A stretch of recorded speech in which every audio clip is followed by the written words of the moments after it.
welcome to 4th Graduate Student Conference on Energy and Sustainable Development. On the opening session, we will start with the speech of our committee chairpersons. First of all, Salih Kaya, who is the chairperson of organizing committee, will welcome you. It's your turn, Salih. Thank you, Hazal. Welcome, and this is the Graduate Student Conference on Energy and Sustainable Development. My name is Salih Kaya, and as mentioned, Hazal, I am the chairperson of the organizing committee. And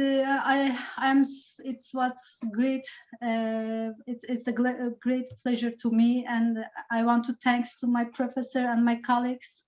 They gave me this chance, and I'm so happy to be here.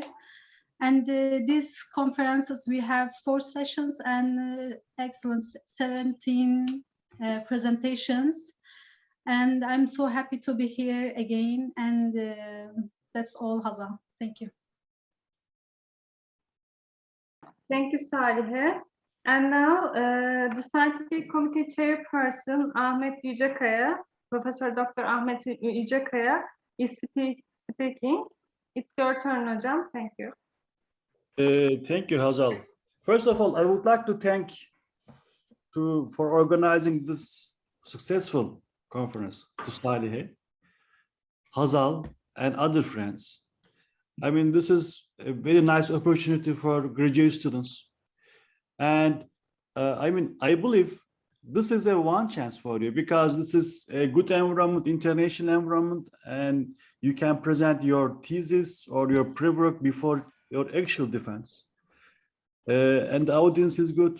Your peers are very good. You can get some feedbacks, and this is a successful organization. And I also would like to thank Volkan Hoca. I mean, he brought this idea years ago, and this is the 4th conference, successful conference.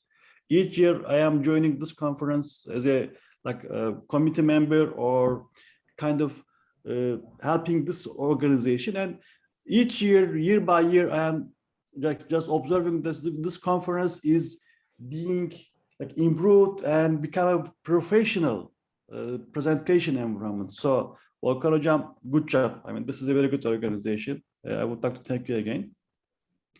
And for your presentations, I mean, each year, the topics of the presentations change. I mean, that reflect what the energy sector is transition.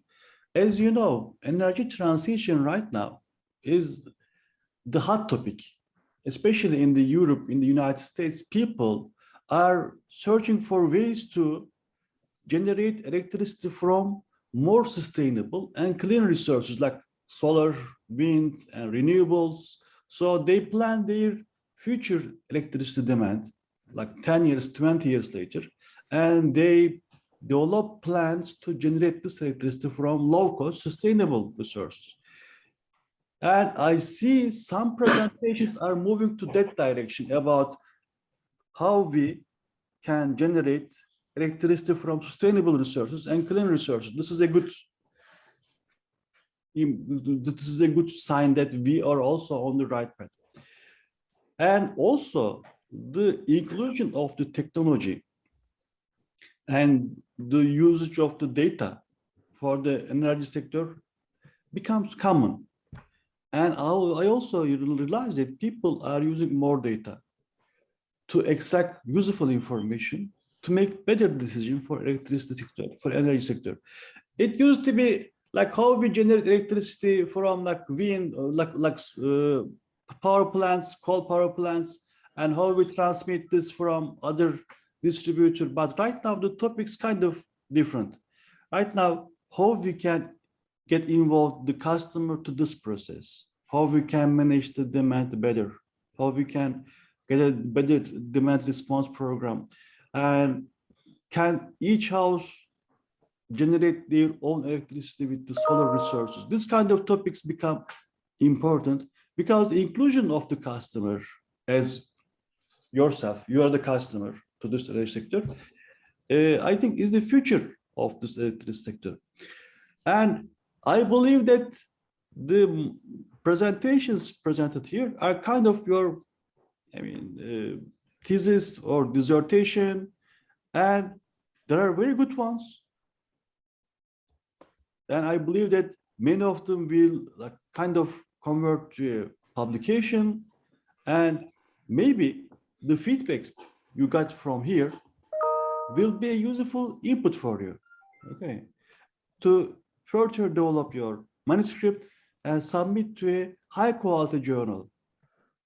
And also, if you just follow other presentations, I believe you will learn lots of useful information about the energy sector, what people do, and what people work as a research problem in energy sector. You will just realize what energy sector problems are, what energy sector challenges will be, and how the solutions will evolve in the future. These are the comments I will make right now. I hope you will have a very useful day, and you will learn, you will teach lots of things in this conference at the end of the day. Thank you very much, Hazal and other friends. Thank you, Hocam. Thank you for your valuable and informative comments. And now our honorary chairperson and our manager, Professor Ediger, will start his speech. Thank you, Hazal. Well, distinguished session chairs, discussants, speakers, and dear delegates. On behalf of Center for Energy and Sustainable Development, shortly CESD, I cordially thank you all for participating in the conference. We wish very much welcome you to the conference, but unfortunately, due to pandemic, we had to organize the meeting online one more time, as we did in last time. But this conference is really one of a kind in Turkey, which is what is unique to this conference is actually it's being the first conference organized on energy and sustainable development by students. All the presentations will be given only by the graduate students, and they all will be in English. And for this, we used the motto this time, run by students, for students with the experience of CESD. And all of this renders this conference a perfect setting for an exchange of knowledge and ideas, deliberation and launch of constructive dialogues on sustainable energy between students and professional experts. I want to thank specifically the organizing and scientific committees who worked with great care in harmony. A very appealing technical program has been put together by them. A total of 17 presentations will be given in 4 different technical sessions. The presenters are from 9 different national and international universities and institutions. It's really an international conference, as a matter of fact. And in addition, 2 distinguished experts from each session will evaluate the papers by sharing their experiences with us. I thank all of them for contributing the conference. Last but certainly not least, our rector, Professor Dr. Durukanoğlu Faiz. She generously offered her help both financially and in terms of human resources at every stage of the conference organizing. Her support and guidance have proven invaluable. I hope you all enjoy the technical sessions and have a great experience in this academic dissemination event. Thank you for all. Thank you, Hocam. We will start our first session. Our session 1 topic is sustainable energy development.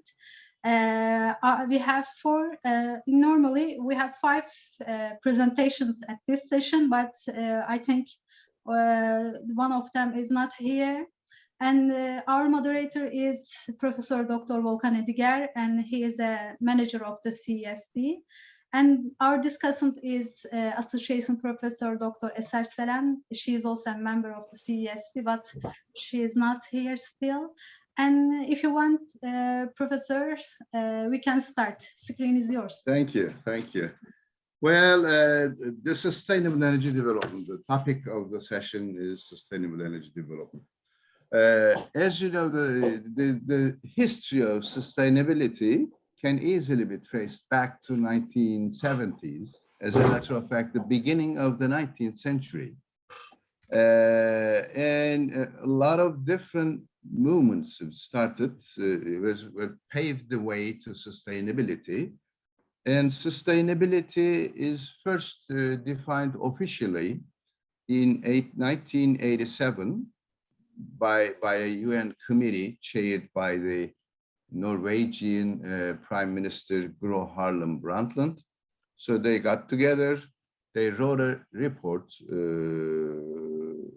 at the end of a lot of meetings, and they have defined sustainability as meeting the needs of today without compromising the ability of future generations to meet their own needs.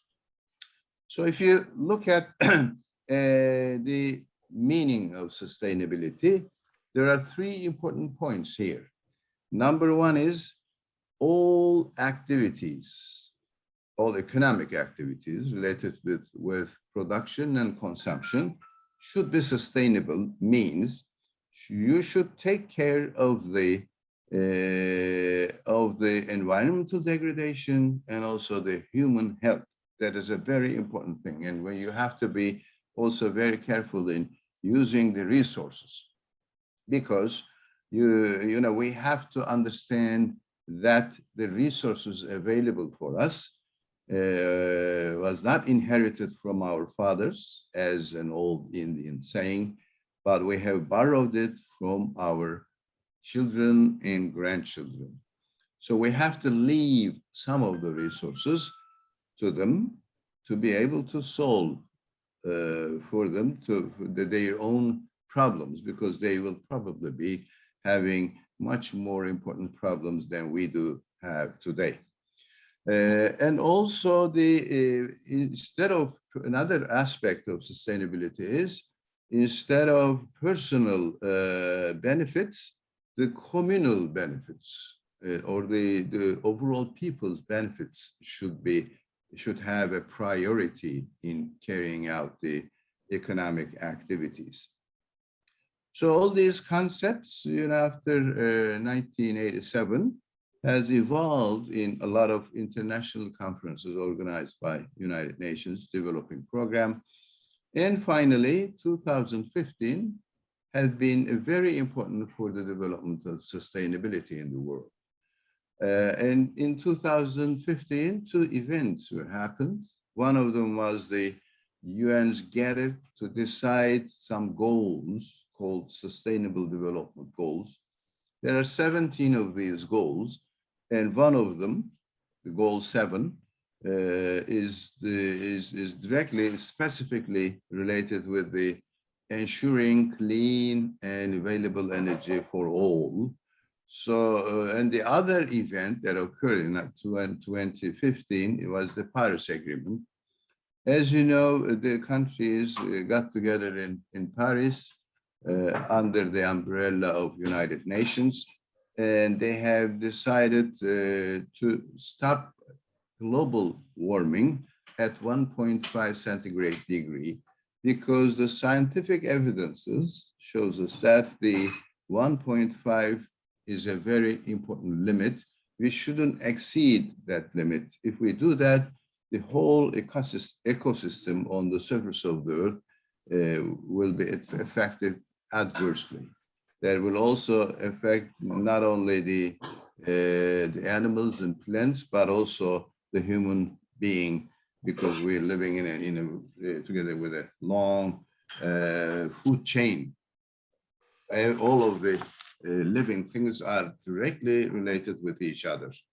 And after this, two other events occurred. The countries began accepting some targets. And the first two countries was the United States of America and the European Union. They developed the programs called Green Deals. The name of the program of the Green Deal in the United States was the Green New Deal, and the program accepted in the United European Union was the European Green Deal. And in both of these programs, these two countries have accepted to stop carbon dioxide emission by 2050. So 2050 will be a very important year as far as the carbon dioxide emission targets are concerned. And also another target was for the 2030. So we want to halve the carbon dioxide emission. And maybe more important than that, we have to stop coal usage by 2030. And then we entered, after 2015, a new era, as a matter of fact. And in this new era, all kinds of activities should definitely follow the rules of sustainable development. If a company or a society or a government does not try to convert their economic system sustainable, then they will have a very low chance to be a successful country in the 21st century. So within the saying, the papers are all related with the sustainable energy development. And as we all know, the sustainable energy development requires basically two things. One of them is we have to be very careful when we are consuming energy sources. That means we have to decrease the energy consumption. But this decrease does not mean that you have to decrease also the quality of your daily lives. Without sacrificing your daily lives, you have to decrease the consumption down, and this would be only possible by increasing the energy efficiency. So one goal of sustainable energy development is to decrease as much as the energy consumption by increasing the energy efficiency. And the other one is, we know that the fossil fuels have a lot of problems, including carbon dioxide emission and also resource scarcity. And as a result of these two factors, the increasing the geopolitical tension in the world, we have to also stop using fossil fuels anymore. And therefore, the second goal of sustainable energy development is to increase the share of renewable energy. So in this 2050 target also includes using only renewable energy and quitting using fossil fuels by 2050. That means, as we all know, the renewable energy generates electricity, well, also some heat, but mostly electricity. So the future energy will definitely be electricity generated by using renewable energy sources. And this is the motto of the new era. As I said before, there are 5 presentations given by different people from different universities in our session. And I'd like to start with the first one, Eman Abusaada. Professor, I'm so sorry. Dr. Eser Selen is with us now. Okay. Hi, Eser. Welcome. Would you like to say something about the sustainable energy development, sustainability?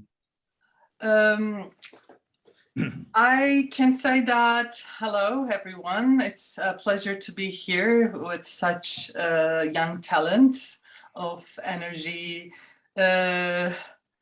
researchers. And I'm really very surprised, pleasantly surprised that there are so many young scholars and young researchers, let's say, who's going to be scholars, who's going to be our colleagues very, very soon, that are interested in the sustainability of energy and the environment, apparently.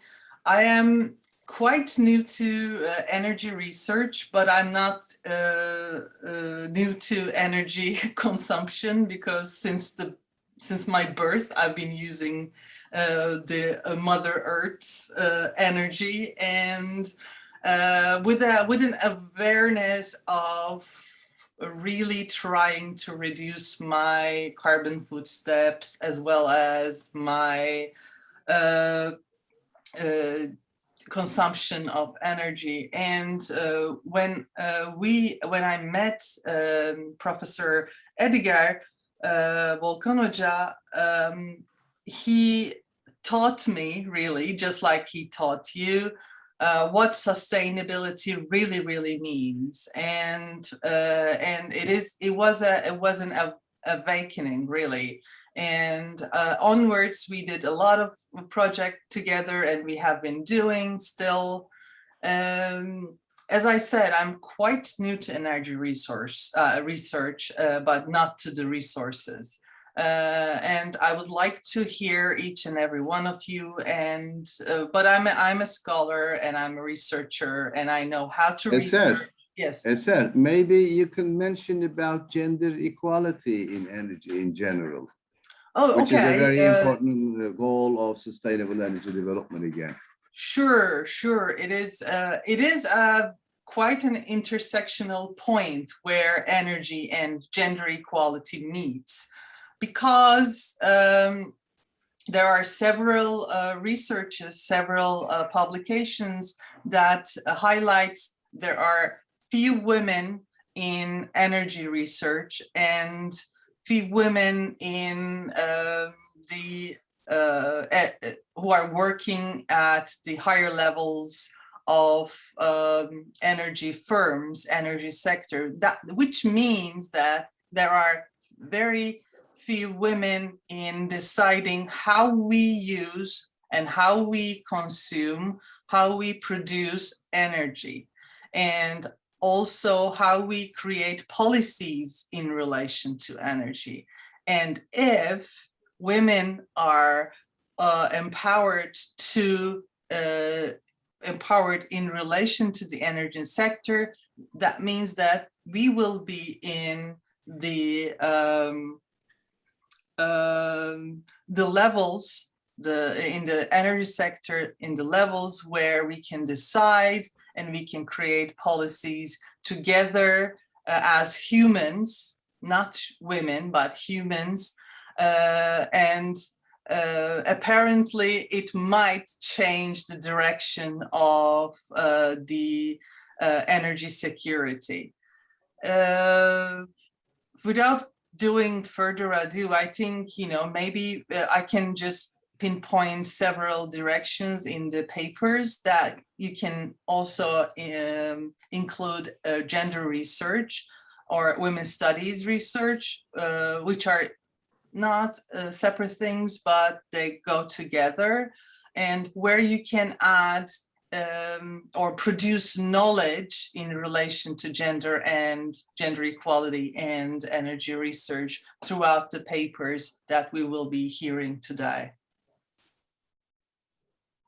Thank you. Thanks a lot, Eser.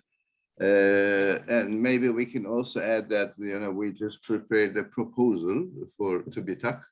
It was about the gender equality in electricity sector in Turkey, and we are waiting for the results of this. And I hope it will be accepted, and we are going to carry out a nice research related with gender equality in energy sector in general. Okay, our first speaker is Eman Abusaada. Hi, Eman. Hi, Professor. I really miss this time. Yeah, we missed you too. Yeah. We want to see you face to face, maybe soon. Yeah, I wish I could. Okay. It'd be nice. How is everything going in Denmark?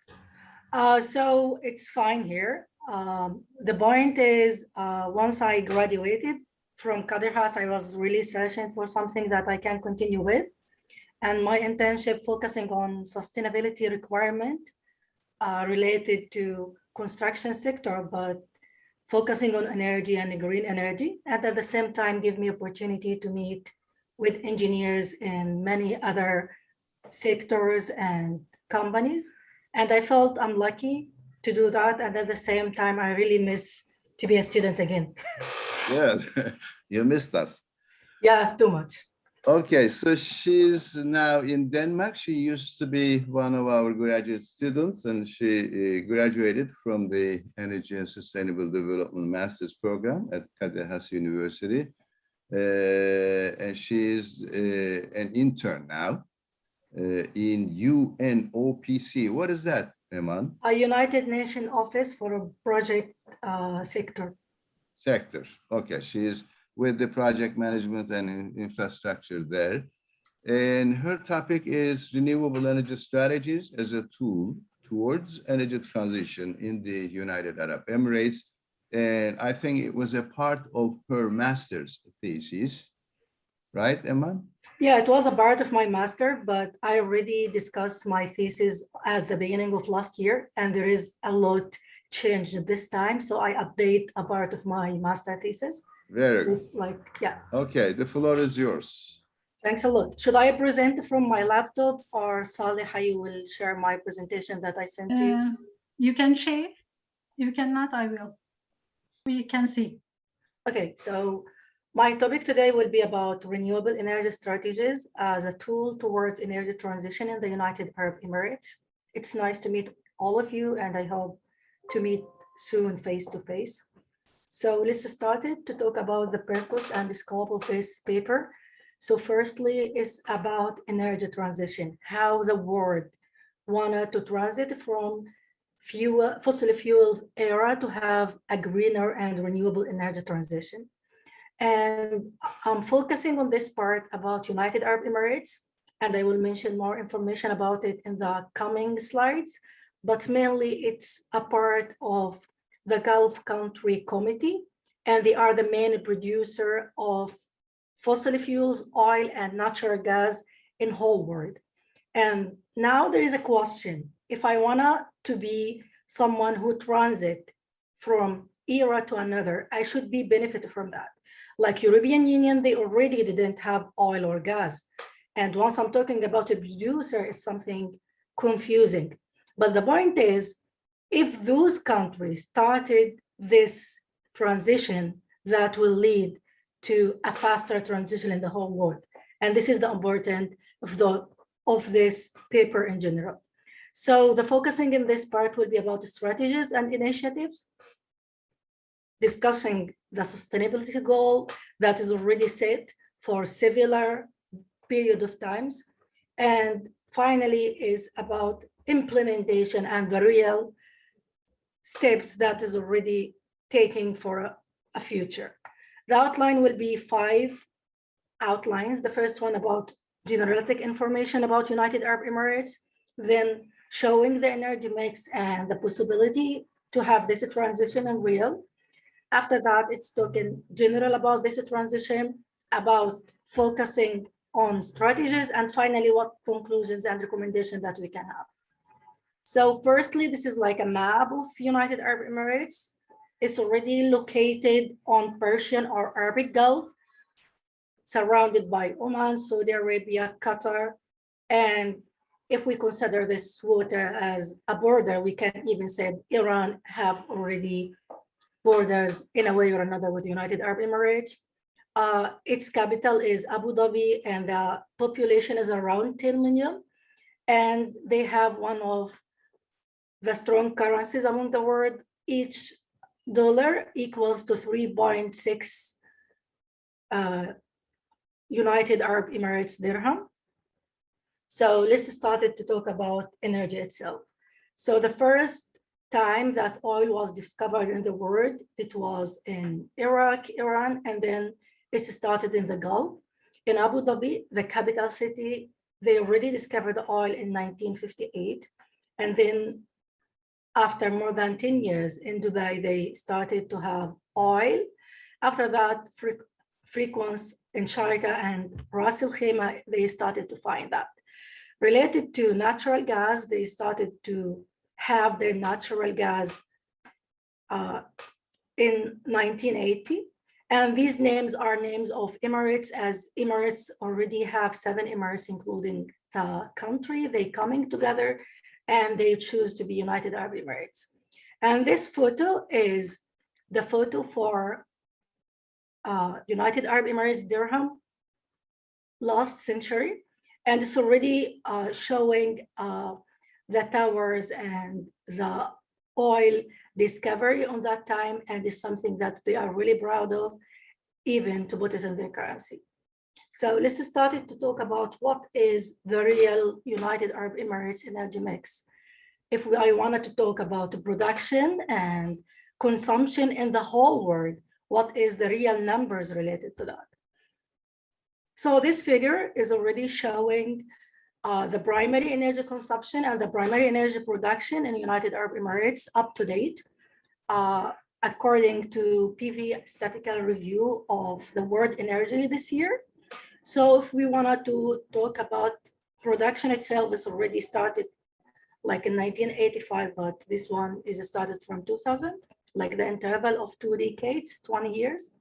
So we can see there is like a drop somewhere here and there. There's like 2003, once there was a war on Iraq, and Iraq is too close to Gulf states, and it's logic to be affected of such a situation.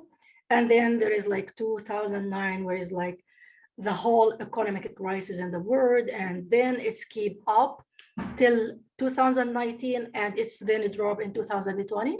We can't consider if this a real drop or it's because of pandemic. And you know, pandemic already affected all things around the world. It's not only about oil production. So we can't judge this drop till we see what will happen in 2021. If it's keep dropping, that means we already have a problem here. If it's returned back to be more and increasing, that is like a sign it's something only temporary because of the pandemic.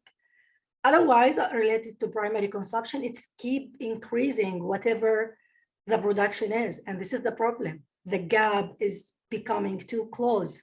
Even in natural gas nowadays, the consumption, like this consumption and production is for both oil and natural gas. But if we wanted to have a picture only for natural gas, nowadays natural gas that consume, it's much more the gas is already produces, and this is like a really problem for them. So if we wanted to talk about statistical stuff, so the United Arab Emirates is the world's 7th largest exporter of crude oil, the 8th largest proven oil reservoirs, and the 7th largest proven natural reservoirs. And I remember that once I started to study my master's degree, it's already was number 5 in the largest proven reservoirs, and it was number 6 for largest proven natural gas. And this already shown only on 3 years, it's already all of that different. And this is like alarm for them that these resources will be bleeding one day, and they need something more sustainable to continue on energy sector. So let's start to talk about the real energy mix in 2020. So we can see that it's still fossil fuels, 94.8. The renewable energy is really growing for 4%, and the nuclear, they also have like 4 units of a nuclear program, and they have 1.17%. And this is including being a production, being one of the largest producer of fossil fuel. Even it's only 4%, it means a lot. So let's talk what's the renewable energy transition in this country. What is the resources that they wanted to know more about? You know, renewable energy, it's not only solar, it's like solar, wind, geothermal, hybrid, between more than one system. So what is the thing that really United Arab Emirates rely on? So in this picture, we can see there is like solar systems, there is like nuclear power, there is like more than tower and more than one techniques of solar.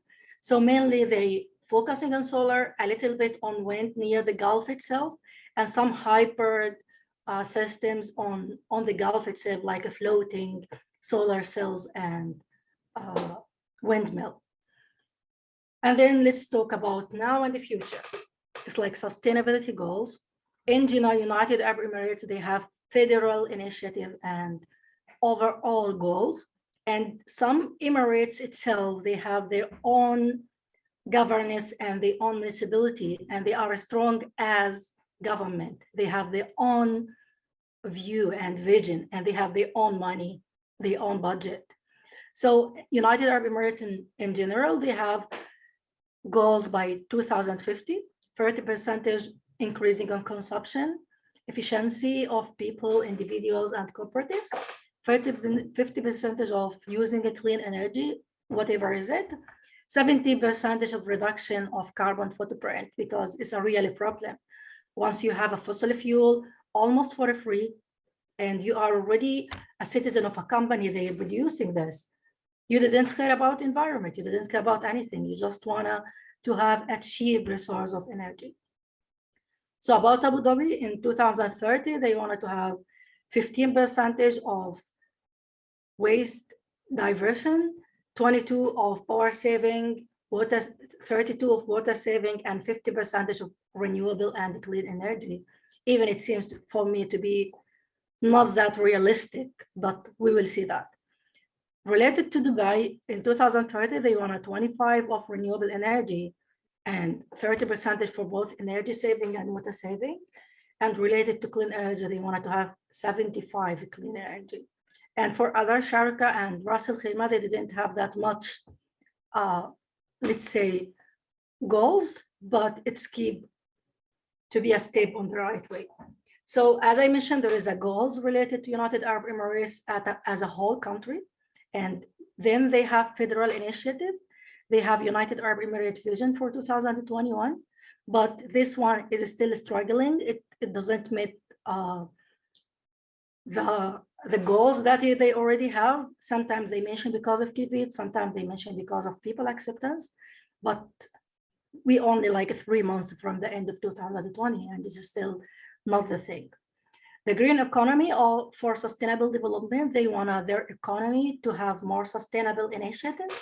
They try to support cooperative. They try to even to ask foreigner investment to have more involved in sustainable development style. And then there is like a United Arab Emirates energy strategy for 2050. And it's already as a part of IRENA or as a part of United Nations, they want to be with the same thing all among the world. And just to mention that IRENA, the international agency for energy, they already have their headquarters and the main office in United Arab Emirates. For Abu Dhabi initiatives, they have vision for 2030, even a normal vision for whole energy and environment vision separately. And they have something called Istidama, which is in Arabic means sustainability, peer rating system. And this one is related how they can support the private sector and the new cooperative to be more involved in the green economies, with some facilitation for the new entrepreneurship and for the people who wanted to start it and enter the market of sustainability and green energy resources. For Dubai, it's one of the most active Emirate, even it's not the capital, but it's really developed one. They have a plan for this year, and they have, and I will talk about it in the next slide. They have integrated energy strategy. So it's not only about producing energy, even if you're building already producing energy from whatever the renewable resources will be, you can even sell this electricity to the grid and get money in cash. And this one only in this Emirate. The other thing is about Dubai clean energy strategy, and this is along with United Arab Emirates one, and even exceeded it with 75% of renewable resources. And the last and interesting one for any civil engineer is like Dubai Green Building Regulation and Specification. And this one related how they can give more certificate for building that they already have green specification. And this one is really nice one for the new construction site. But once we're talking about the old building, it still needs some additional modification. So let's talk about statics and something on real. There is solar energy installed capacity in megawatt. So this solar energy started in 2009. Even there is research before that with 20 years, but the real thing on the land, on the ground, it started in 2009. And we can notice, like, till the time that I discussed previous time, it was only 535 megawatt. And then it's already doubled in 2019. And after that, they have other real increasing in 2020. And this is something interesting because the production is keep going down because of pandemic or other resources or other reasons, but installing the solar BVs is already increasing even during the pandemic and in 2020. And we can talk about something is already most updated. It's about the explosion for 2020. It should be last year, but because of pandemic and all of that stuff, it's started on the first day of October and it will be till the March next year. And about this one is international explosion, and they mention the future solution. And there is a whole part related to green construction to have a better and greener choices for building. And even with some models and some semi stuff started for each country, and especially for Caribbean, for other countries from Middle East. And it seems really to be interesting, and you can search more about that if you are interested in the topic. And it's already like 6 months of innovation and creative stuff. So as I mentioned, I will talk about Dubai separately. So for these numbers are up to August this year, 2021, 10% of Dubai energy mix coming from renewables. And it's like comparing to the whole country, it's more than double of 4% for whole United Arab Emirates. And there was a meeting on a newspaper with Sheikh Mohammed bin Rashid, who is the vice president and ruler of Dubai.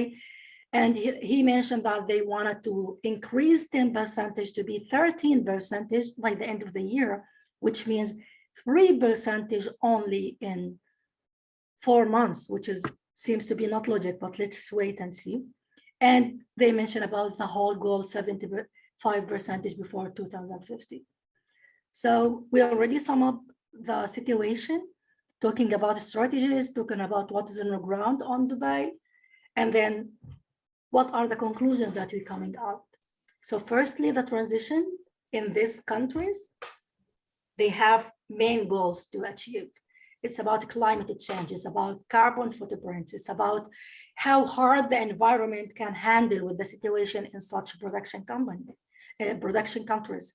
So they have their own reasons related to economy, related to environment, even related to democracy and how they can handle with people there during the whole changes in people's mind nowadays.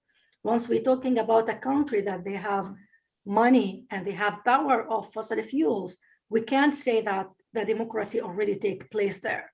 And once we talk about more diverse resources, we can see this power can be less and people will be more satisfied and cooperative with government for their country, not talking about only money. Then as an oil and gas main exporter country around the world, it's really challenging them. And it's really something hard to deal with social acceptance, to deal with economy and the green economy. But comparing to other countries around the world, and especially in the Middle East, United Arab Emirates is already doing hard on the ground.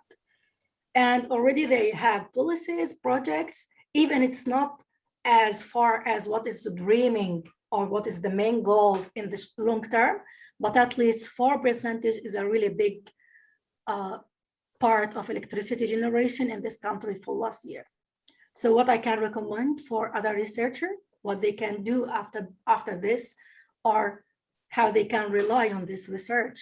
So firstly, once I started to search about this, there was not that much research.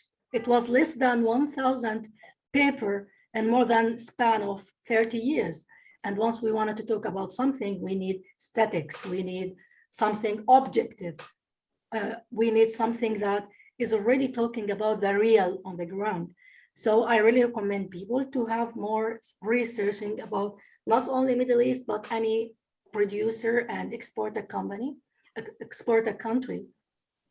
And once they always talking about cooperative, private sector investment. But in my opinion, if they have more facilitation in terms of less taxation, more loans for installing solar system, even for people and residential building, this will really affect the goals for them to be more sustainable. And the government should even have awareness session or even talking face-to-face to people to know how to improve or promote renewable strategy in a better way. And then this social awareness can't be just for guarantee. If I really believe in sustainability and in climate change, I will be a part of this cycle. So more talking about people themselves, not about money and business. So that was for me. And I would be happy for any discussion or question.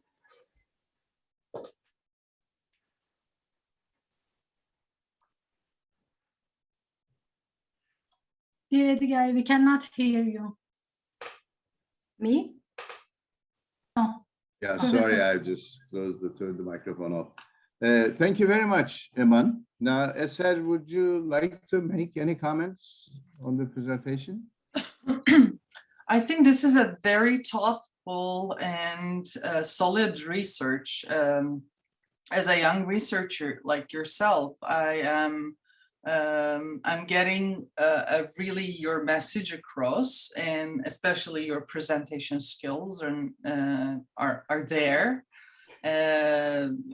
It's quite a solid paper, really, and I'm also intrigued by your research because you have an insider knowledge in relation to the region, as well as you're also trying to grasp what it means to have that region transformed in this within the other regions in the globe. I think your research can benefit from not a comparison. I'm not saying comparison, but locating how much does United Arab Emirates do in relation to other sections of the world who are progressive in that area. At that moment, you will have a clear picture because yes, oil-rich countries and regions are relying on their fossil fuel powers and the kind of like security it gives to them, but it's not endless, just like the rest of the world. And I think United Arab Emirates as a whole and in parts are aware of that right now, much earlier probably than anywhere in the whole world, because many of their economy relies on that money, on that oil production. What I really want to know is what do you envision for that region? I want to know your like genuine idea, your feeling about it. What do you envision in, let's say, not in the near future, probably after we're gone from this earth, what will happen in that region? Because yes, many of the economy is invested in oil production and also export of that production. It can still go on. People will need fuel regardless. But isn't it wise for the United Emirates to just export the oil and use the natural resources so that they will have more in reserve? And I mean, do you have any kind of like speculation in that area? Or because I am feeling that you will be in a position of decision making in the coming years. And you should be. That's why, I mean, we need gender diversity, okay? I mean, regardless. I mean, you have a women's experience.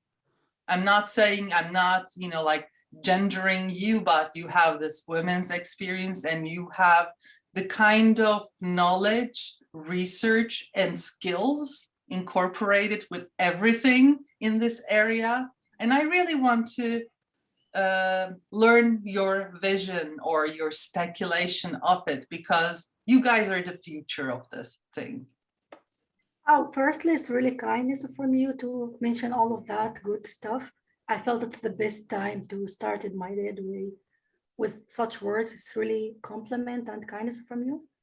And it's real, it's not compliment, yeah. Oh, thanks a lot. This is make me really happy and feeling blessed.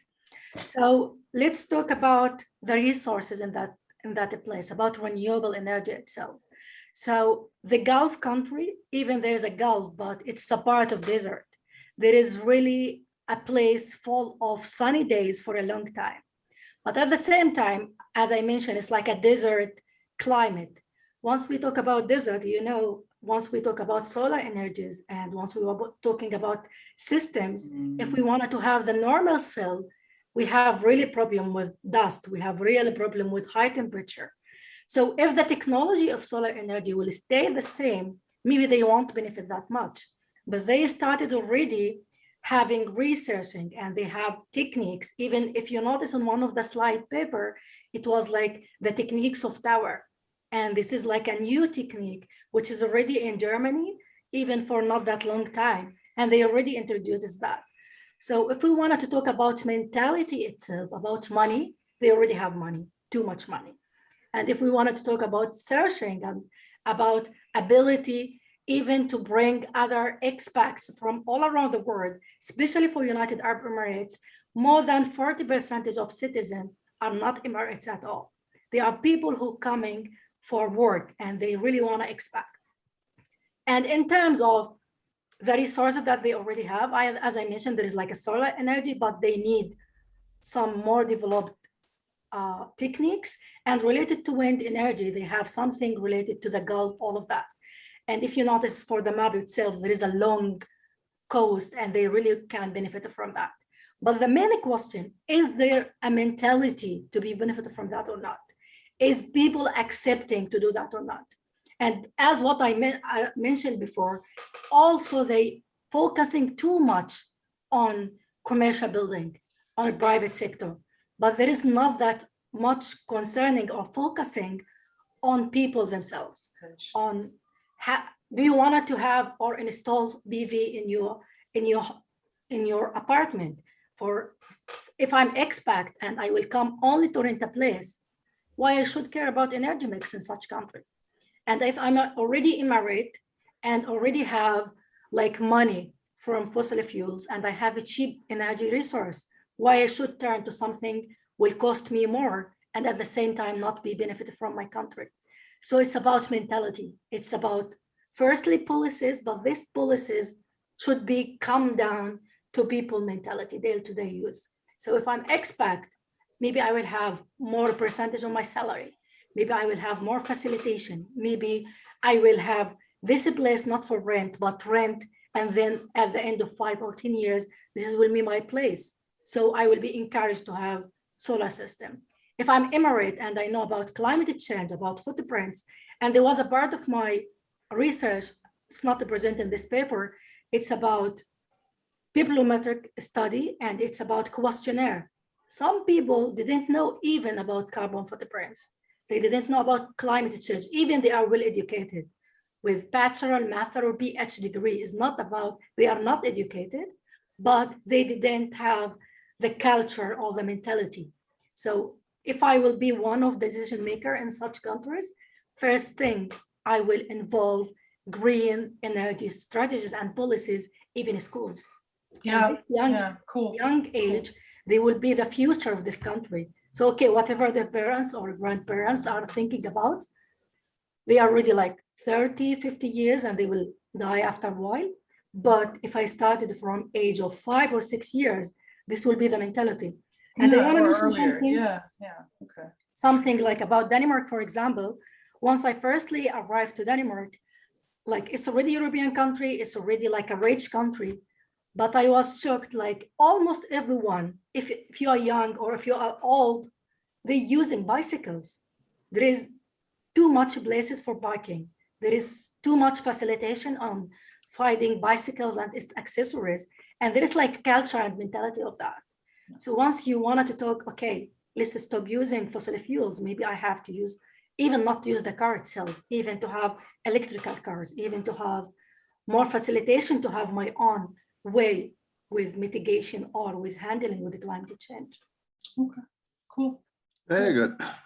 Well, it was a very good presentation, Eman. I'm very glad to see the improvements you made in researching and also in presentation.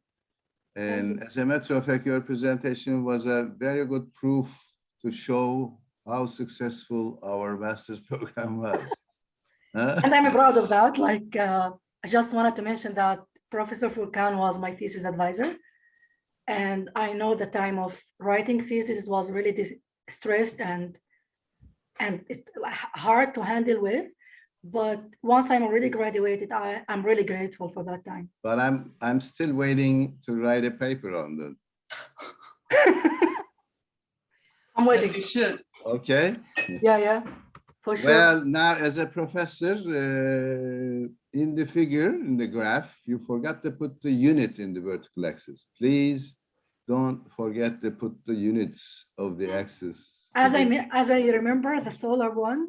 And the other thing is, you just mixed reservoir and reserve. Reservoir is the rock body that is found on the ground. And when you're talking about the amount of oil or gas that is found on the ground, you have to say reserve. Okay?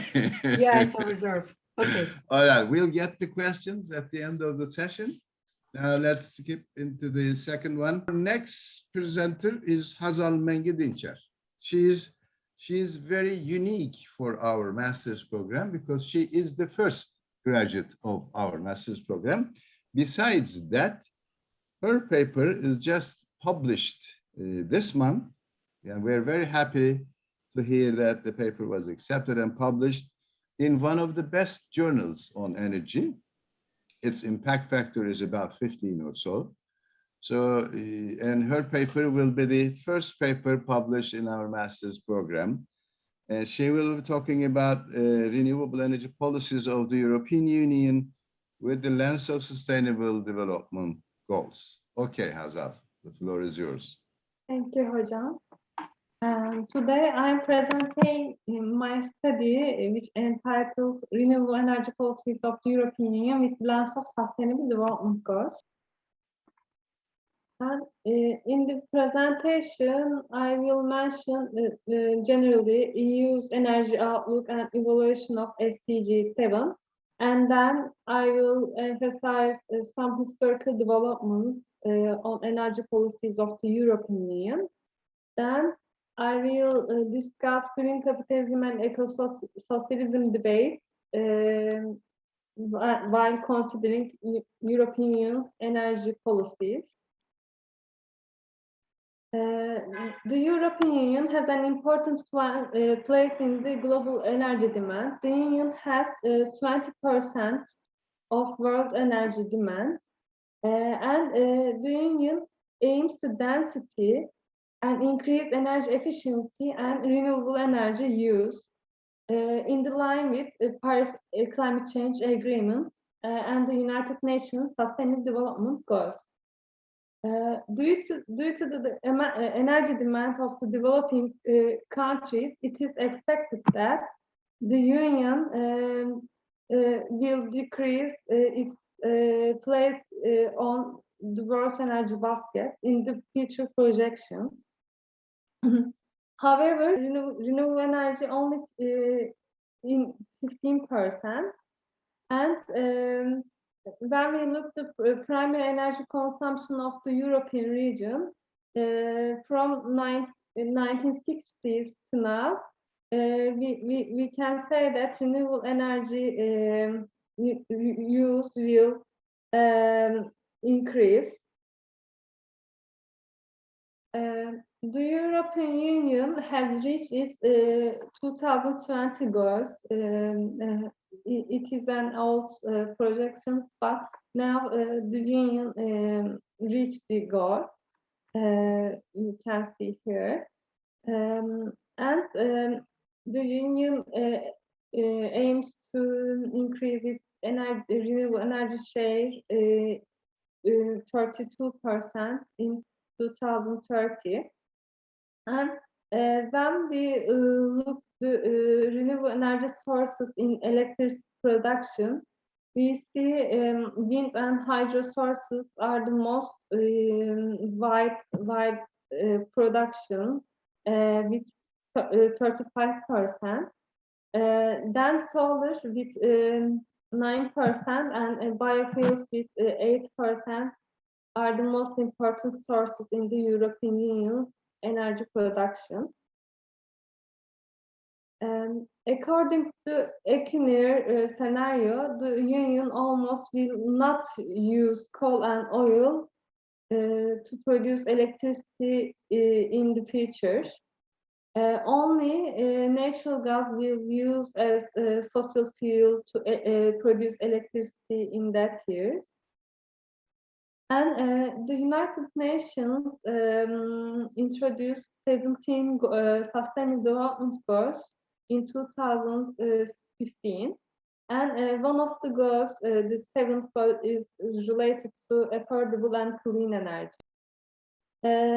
According to SDG 7, the most basic purpose of this goal is provide access to modern energy worldwide, electricity, lighting, heating, and use of clean energy cooking.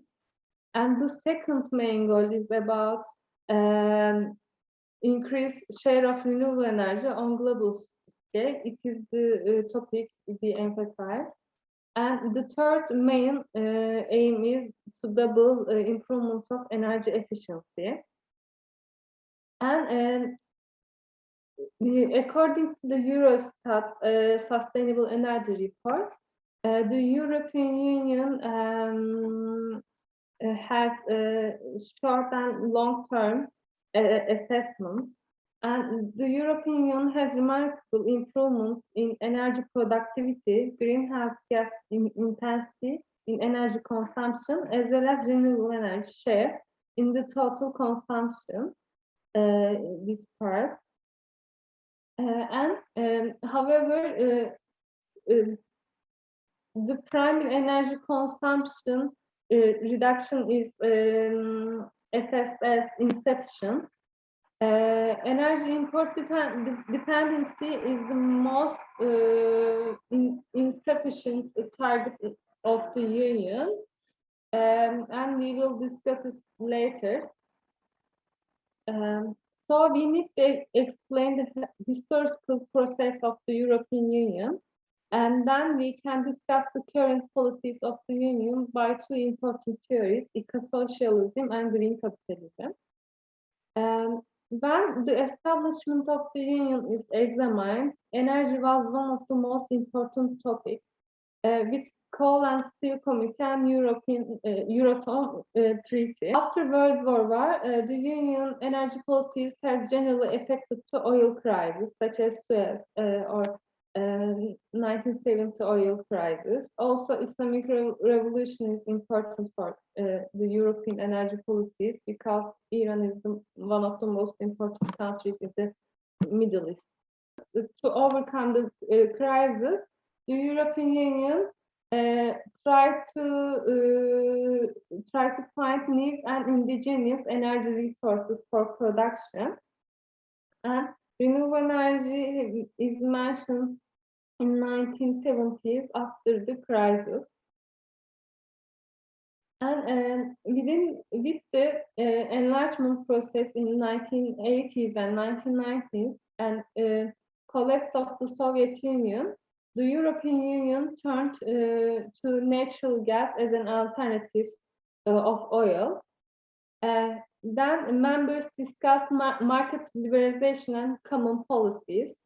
The union published some documents which are called green and white papers for these purposes. But in these documents, the most important issues are seen as ensuring energy supply security, reducing dependency on energy imports, and protecting environment. Renewable energy, on the other hand, was seen as a solution for environmental problems and air pollution, also acid rain. Kyoto Protocol can be seen as turning point, and the European Union tried to achieve the share of renewables in its energy mix from 6 to 20 by 2010. And in these years, 3 directives on market liberalization, electricity, natural gas, and market liberalization directives published from mid-1990s to the end of 20s. However, the European Union has failed to achieve its renewable energy targets. From mid-2000s, there are some crises between Russia and Ukraine, as well as Belarus and Russia. At the same time, the Union has published 2020 goals to increase its renewable energy share to 20%. The most important treaty is Lisbon Treaty, mentions renewable energy, energy efficiency, and emission traded targets for sustainable development. It is an important thing. 2011, the Union published 2050 energy roadmap and for combating climate change. I try to summarize a little bit eco-socialism and green capitalism.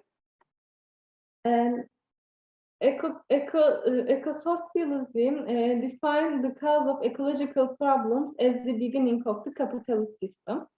The capitalist system became dominant first in Europe and then in the United States, aimed to produce more in order to obtain new markets, and they use natural resources for this purpose.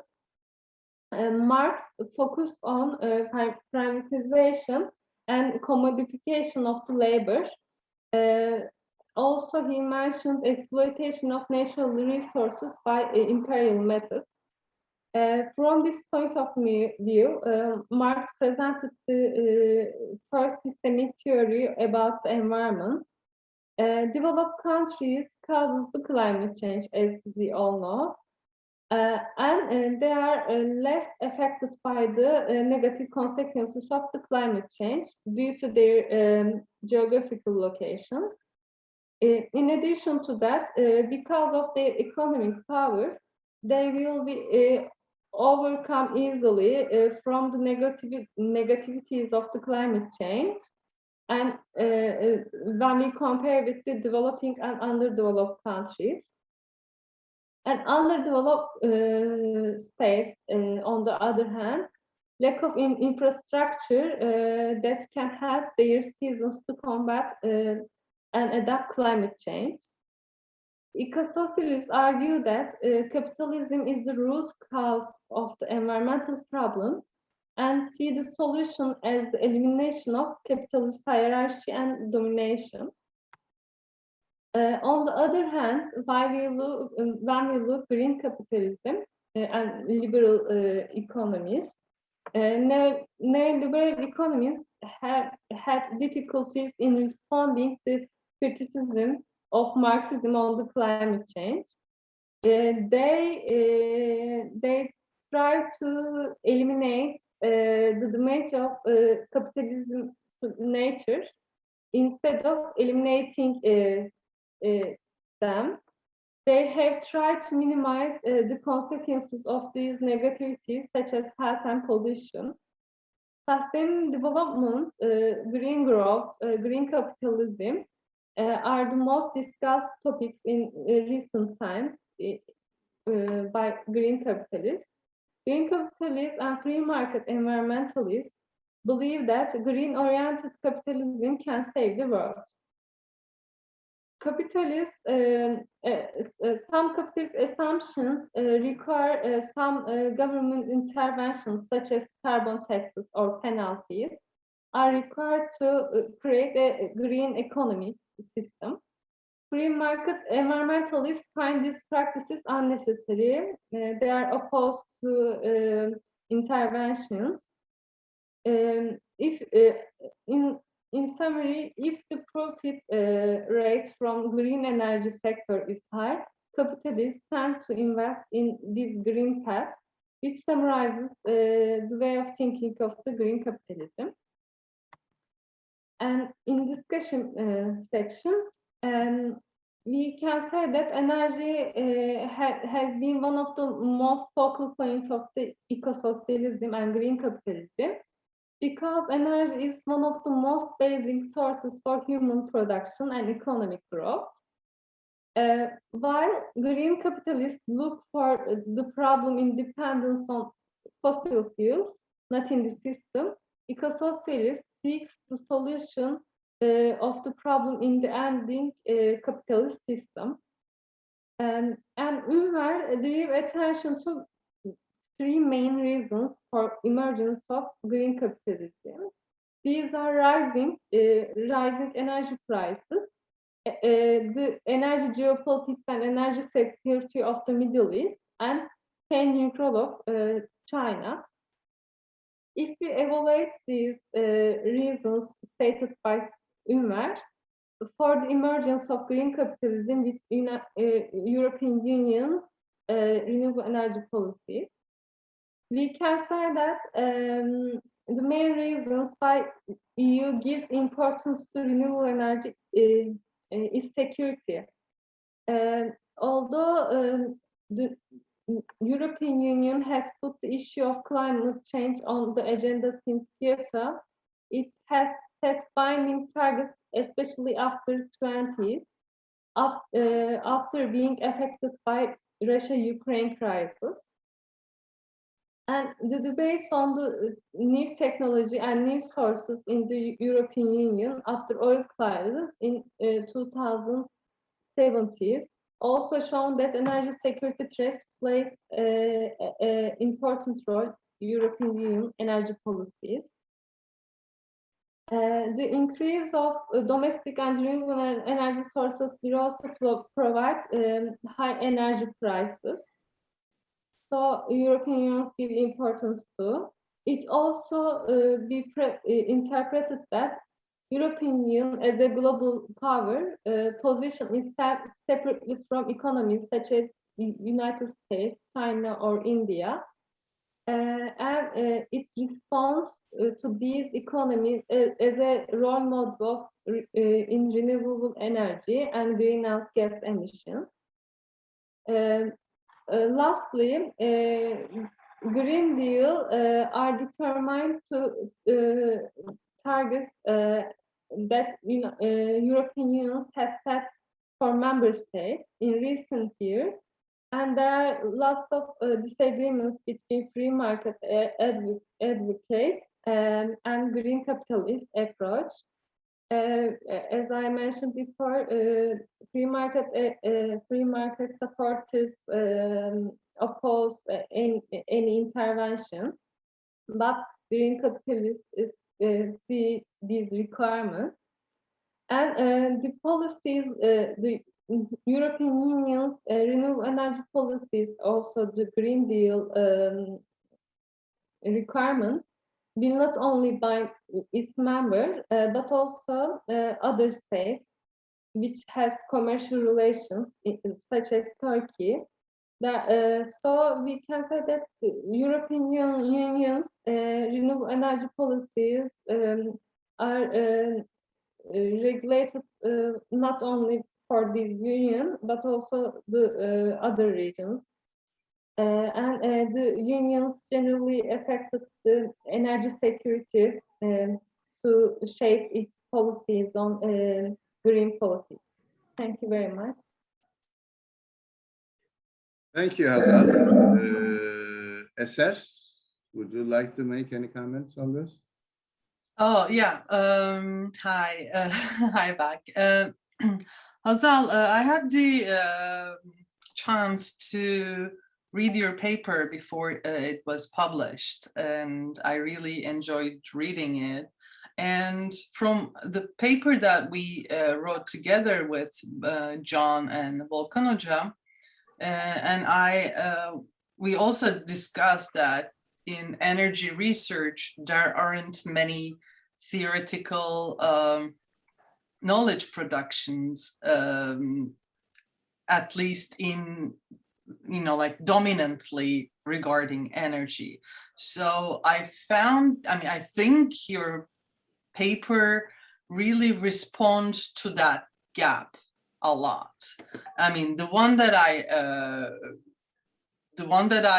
read, as well as this one, especially, yes, there are a lot of theoretical knowledge produced throughout the ages that can be utilized in energy research.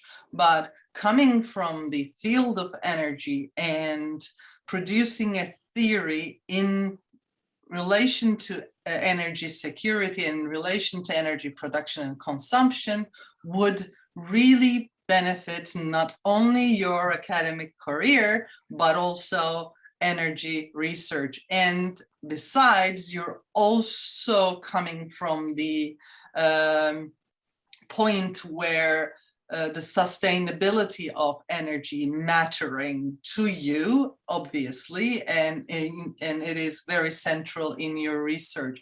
I really want to encourage you to start. Like, I'm not sure whether your plans are getting a PhD or going into the sector, but I wouldn't leave it here, because you're almost halfway. Like, you read a lot of theory. I mean, like one of my areas is Marxism. I mean, it is in relation to communication and performance, but Marxist theories are Marxist theories. Yeah, it doesn't, like, you can dive back in there and find some other stuff which is very relevant to commodification of energy, like commodity fetishism and the utilization of labor. As Eman's paper, she says, like, everybody is who are residing in United Arab Emirates aren't Emirates. There are a lot of working people there, and in the globe, the workers are producing the oil, not the owners. Yeah, and that is like that's a theory as a ball waiting for you to kick off. So I would really want to encourage you for that, and I really want to know what are your plans for the future of this research. I mean, apart from the one that you published, but you presented another aspect of that research today. Yes, actually, I have started my PhD on Istanbul University. So I will continue with Green Deal with some, I don't know the exact theory, but I try to complex the theories and Green Deal with the professors, and also maybe I can get some suggestions from you and Volkan. Totally, whenever you want, we can just meet, and yeah. Keep the ball going, because it's needed. There's a gap there, and you're right on it. And don't get sidetracked by the whole already researched areas, because that is new and that needs to be done, because there is a gap. Okay, thank you very much. I will try. Yeah, congratulations on your paper. It's a amazing achievement. Thank you very much. With the support of Volkan Hoca. Okay. And also your comments. Thank you very much. No, I mean, it was already finished when I read it. Thank you. Thank you, Eser. You know, the Eser Hoca made a lot of very good comments. Listen them very carefully. And Hazal, it is obvious that you made a lot of research and read a lot of paper. But if I were you, I would have separated this green capitalism, socialism argument from the energy policies. It's kind of mixed. Maybe in the future, you have to focus only on the capitalism and socialism on the energy issues of Europe later and make it a separate research, I guess. And my comments would be, there are too many words on your slides. Please don't put too many words. It's always very difficult for the audience to read them.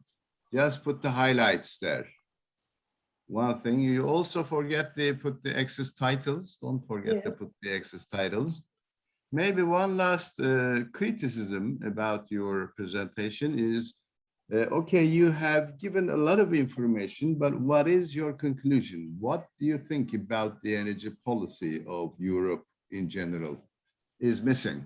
And at the end, you should say that, yes, everybody, these people said these, I've given you the progress they made, but my conclusion is, I think that this is good, this is bad, or whatever your criticism is. Okay, maybe I can summarize with a sentence. I saw when I researched the European Union always give importance to its energy security rather than climate change. They use climate change as a fact, but the eco-socialists criticize the European Union's energy policies. They only try to get more profit because it's strengthening energy security. So that's all. Don't forget to put the research question at the beginning. And at the end, your own conclusions with your own words, okay? Not the other people's after all the interviews. Yeah, I agree, but I mean, I left those to Volkan Hoca because I know he would do that, so. Okay, thank you. The next speaker is Özlem Dilara Gültaş. She's also a graduate student in our master's program. And she will probably be working on the gender issues related with energy. And her title is The Women in Energy Poverty and Energy Justice related with neutrality of SDG 7. Okay, Dilara, floor is yours. Hi, everyone. I'm starting. Can you see the screen? Yes, very good. Yes, we can. Okay. Also, Volkan Hoca mentioned I am a master's student and in Kadir University Energy and Sustainable Development Program. And today I will talk about women in energy poverty and energy justice, neutrality of SDG 7. I will start with sustainable development goals, and then I will continue with women in energy poverty and energy justice. The last point of my paper is SDG 7. I specifically want to mention neutrality of its language, and I will conclude the presentation. Everyone knows our energy system, our current energy system is based on fossil fuels. And thankfully, there are many criticism about this system, such as it is not sustainable and it creates injustice. And today, Almost 1/3 of the population, world's population faces energy poverty because of the uneven distribution of energy resources and inadequate access to these resources. Also, because of this problem, there are many different national and international proposals, regulations, or action plans to find solution.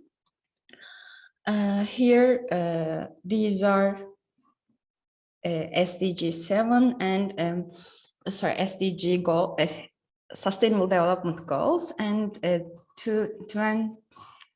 I'm sorry, I have a problem with number.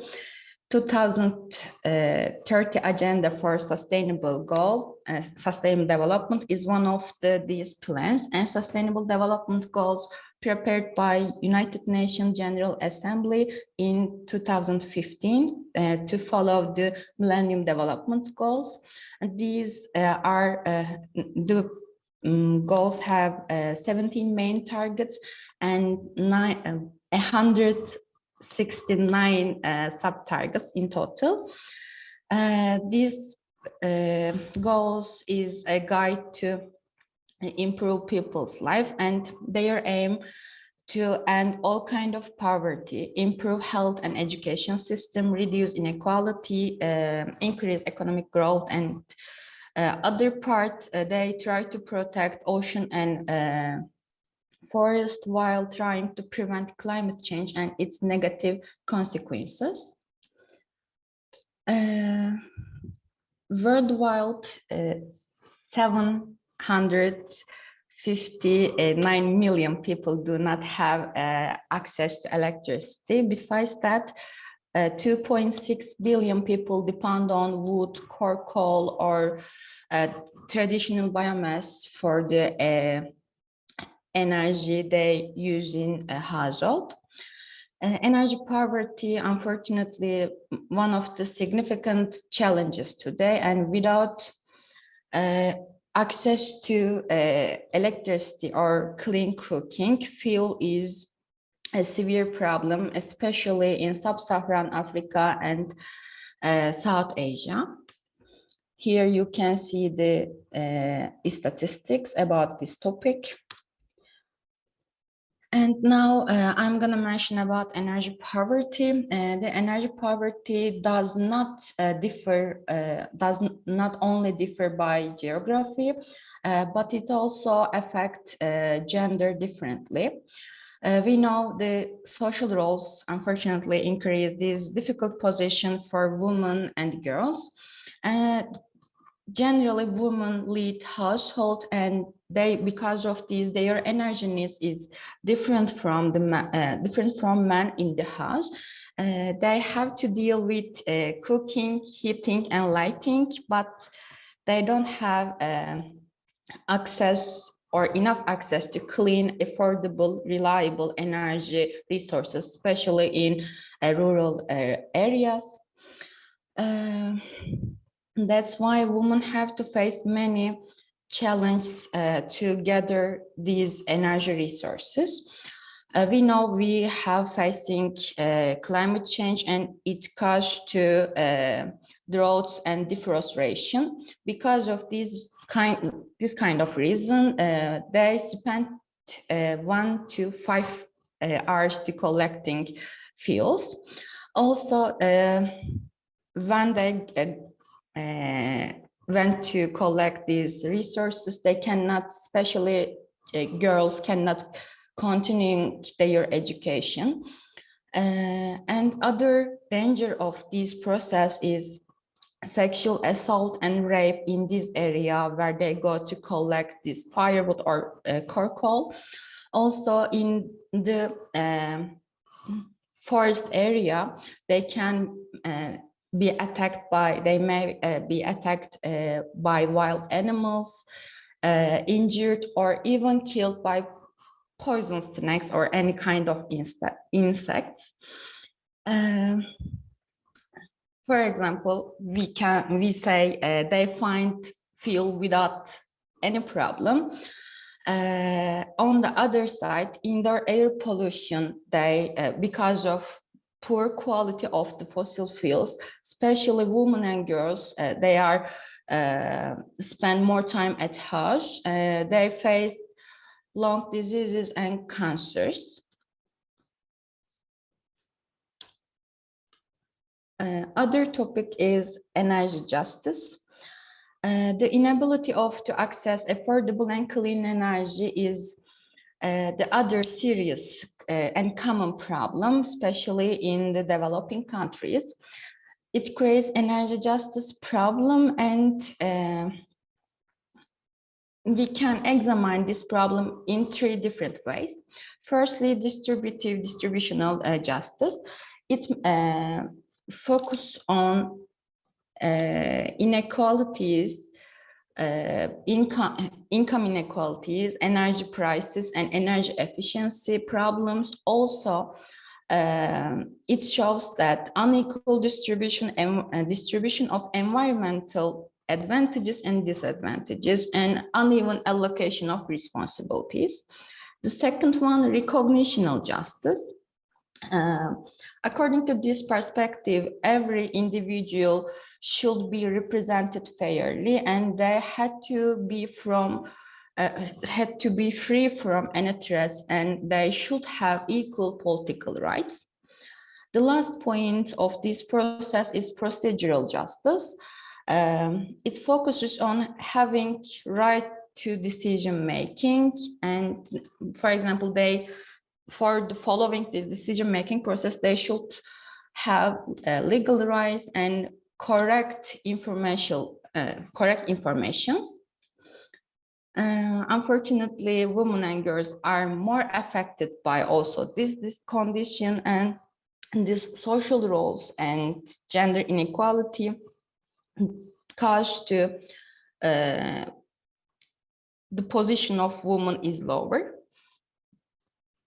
In the line with this perspective, women are not included representing in energy, and they cannot be involved in the solution of problems and accessing resources.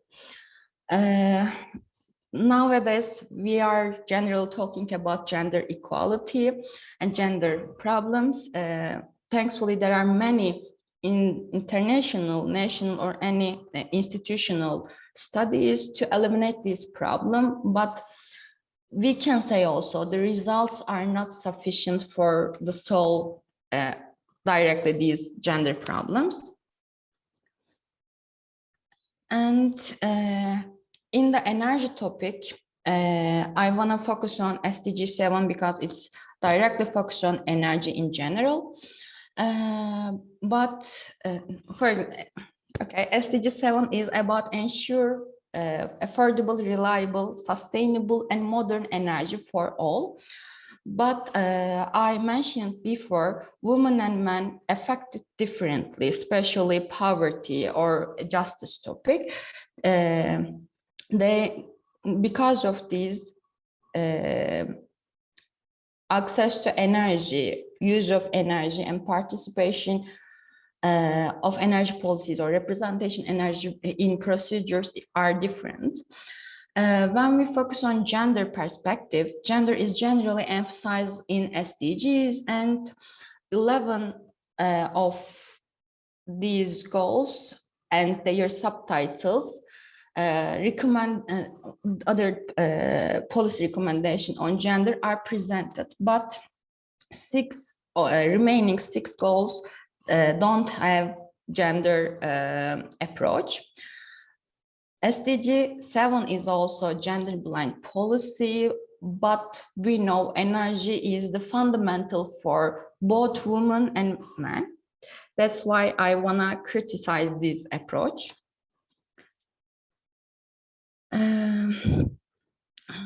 SDG 7, before this SDG 7, I mentioned SDGs generally guide for solution almost every problem in global sense, and it is believed that 7th target try to produce global solution, but this neutrality, in my opinion, cannot, also other academicians say that way, the neutral language cannot provide realistic solution for energy problems. When the SDG 7 is examined based on energy justice, somehow it includes distributive justice, for example, aiming to clean, reliable, sustainable energy for everyone. It supports this approach, but the concept of all is problem here because it is not clear. We know the existing system is patriarchal and shaped with economic concerns, even though the vulnerability of women and children regarding energy context is well known, giving equal opportunities or equal priority to everyone make make distributive justice difficult. When we look recognition of justice, the problem is more serious because I mentioned before, energy is a bigger problem for women, and despite this perspective, women involvement in energy sector and energy policies is relatively low. This gender gap has not reduced even in developed countries like US or European countries. We also know the gender is wider in developing countries. For example, the chance of women finding or establishing a job in energy sector are more problematic. And because of they cannot continue their education, these girls cannot go to school. Women do not have an income and economic condition, for example, loans are less provided to women. Another problem, they cannot go to school, they cannot find any job, they don't know how the structure is going on, and because of this, they have little information or even no knowledge about the energy. For example, we say, we are going to take any decision about energy infrastructure process or any politics about energy, who will accept women's opinion? Let's say they involve the decision-making process, but they don't,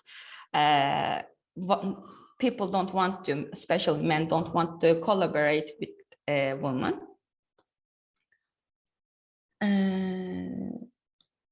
Okay, regarding my last point is regarding procedural justice, SDG 7 gives very little information.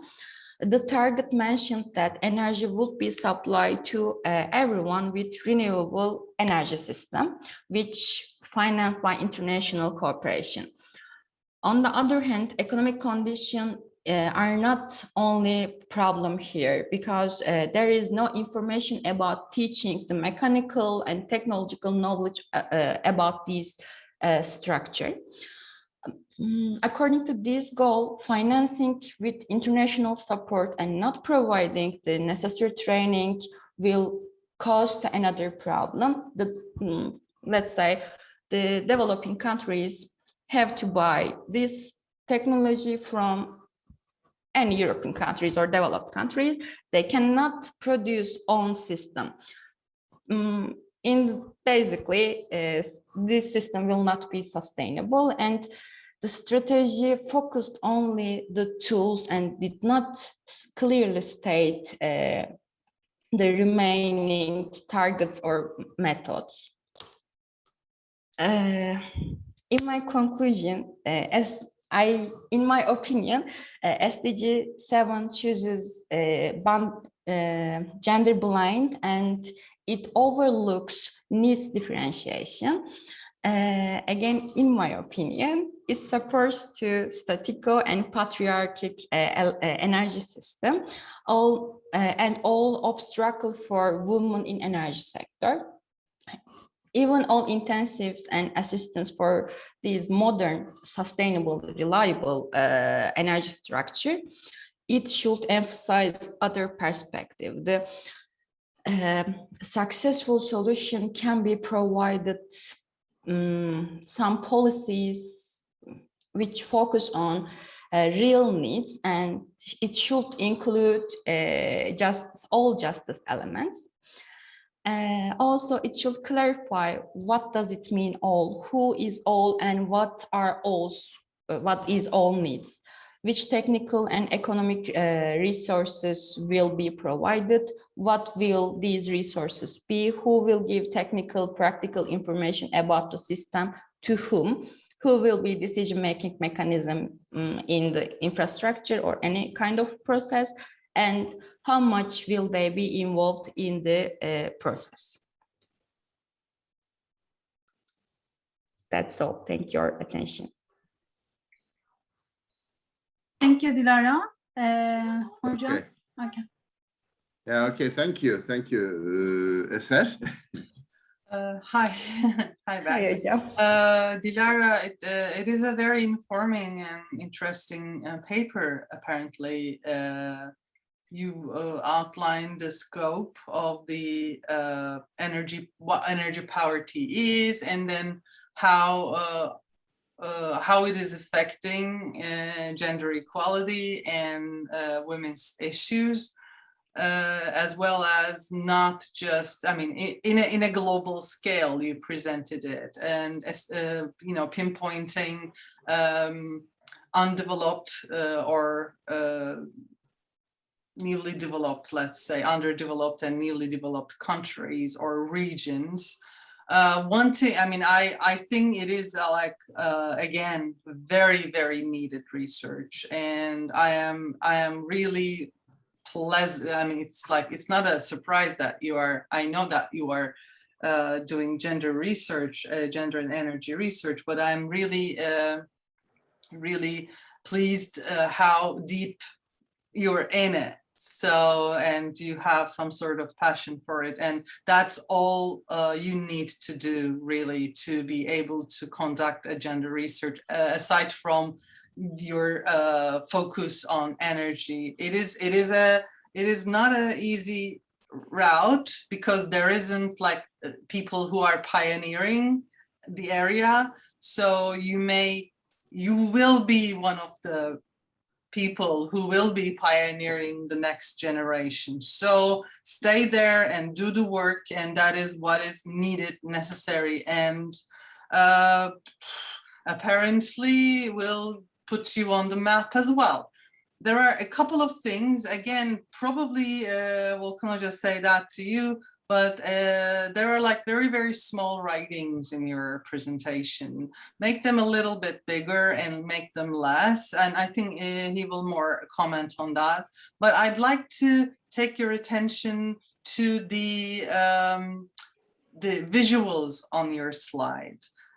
When you are talking about underrepresented and underdeveloped societies, please refrain using visuals from like a representative visuals, such as like the mother and the child, and some like kindergarten setting and which also gives us the feeling of Africa in a larger scope. But you know, like Africa is not one country, and not everybody is the same. Not everybody is poor there. There are poor people, there are very wealthy people, there are good people, there are evil people, and all that in between.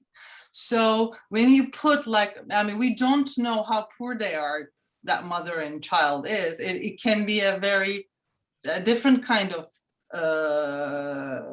image, but you're taking it out of context and recontextualizing as if like this is representation of poor people who are deprived of energy.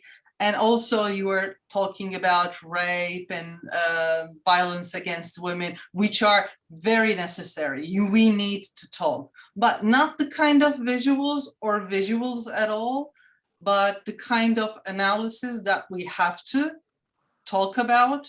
I'm talking about these stuff because I'm both, you know, like my area is both gender studies and visual communication. So I am, you know, like kind of like doing that for a long time. So I can be of help anytime you want, and especially in relation to gender. And but other than that, yeah, you're on point, your focus is great. You know, like in presentation, try to be more actively engaged. It's also Hazal has that kind of like issue by talking, and maybe we can make a group workshop together on the presentation skills, whoever wants it. But a very good paper, very good research, very necessary and very much needed. And I'm here if you need me. Thank you, Hocam. Thank you, Eser. Eser again made some very good comments.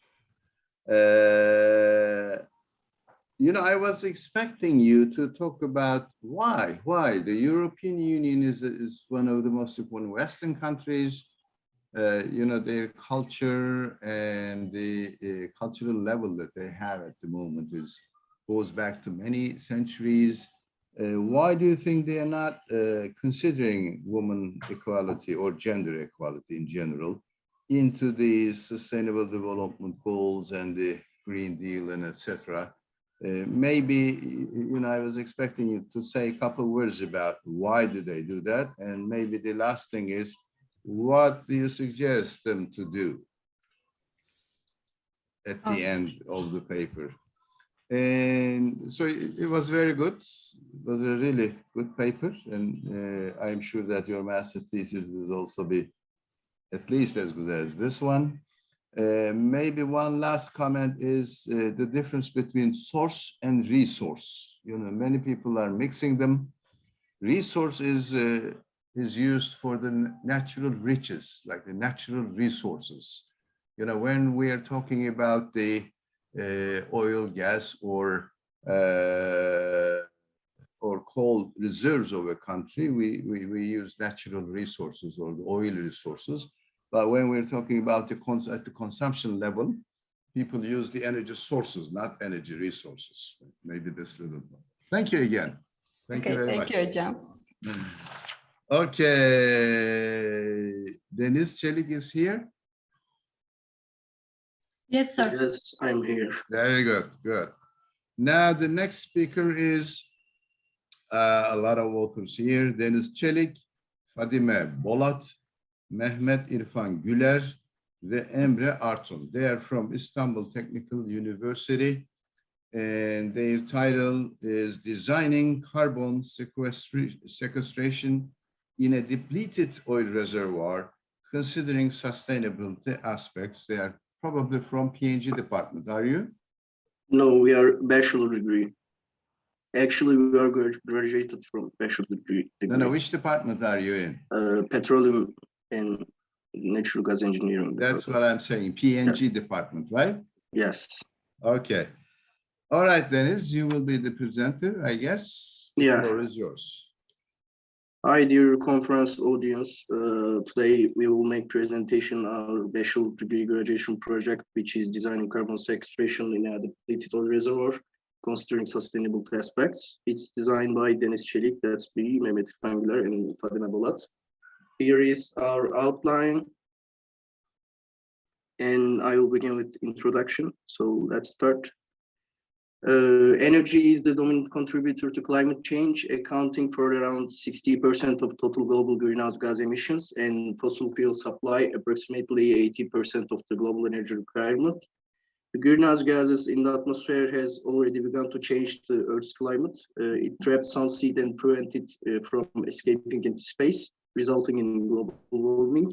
Governments and oil companies aim to reduce or at least slow down the growth of carbon dioxide and other greenhouse gas emissions with Kyoto Protocol and Paris Agreement. In this context, geological sequestration is considered to be one of the prime candidates for the reducing carbon dioxide emissions in the atmosphere, which provides safe and long-term storage conditions. There are a variety of storage options for carbon dioxide. Options include pumping carbon dioxide into depleted oil and gas reservoirs, or saline aquifers, the deep ocean or seabed, and coal bed methane, etc. The focus of the study will be on sequestering carbon dioxide following primary oil recovery into depleted reservoirs. The reservoir full field development model will be created, which is considered as a hypothetical oil reservoir with using GEM part of numerical reservoir software, which is CMG. The oil reservoir is considered for a project life of 20 years. So far, 10 well locations have been drilled, and reservoir properties have been estimated from a combination of core data and log data. 24 different scenarios will be developed to find the best production and sequestration scheme with considering the reservoir properties and sustainability aspects. First of all, it is necessary to explain how 24 different models are created. There are 3 different reservoir conditions. These are low, medium, which is real conditions, and the high cases in terms of permeability, porosity, and thicknesses. Besides reservoir parameters, to analyze them further, other parameters are also considered. These are 10 wells or 20 wells, 10 years or 5 years of production, vertical or horizontal well types. Overall, 8 models for each case and 24 models in total are constructed. For simplicity, the name codes of these models are given in the table. Vertical well is preferred with V, horizontal well H, 10 wells 10W, 20 wells 20W, 5 years of primary recovery 5Y, 10 years of primary recovery 10Y. Low reservoir conditions low, medium mid, and high is high. Firstly, the base model, which is vertical 10 well 10 years medium, was created. Then other models were created by making change on this model. Secondly, perforations of vertical and horizontal wells are determined. Perforation of vertical wells are made in triggers in the z-axis. There's a special case in the perforation of horizontal wells, which is the gravity effect. Horizontal well perforation should be parallel to the anticline in the reservoir structure so that the gravity effect is taken into account, and thus the production and injection volume increases. There are some constraints for both production and injection of models, which are equal at each model. These constraints made for planning sustainability according to the plateau period. As seen in the results, the model with the highest original oil in place value is horizontal 20 well 10-year high model. Also, when we check the recovery factor, it is necessary to compare the cases among themselves because the original oil in place amount of the cases vary.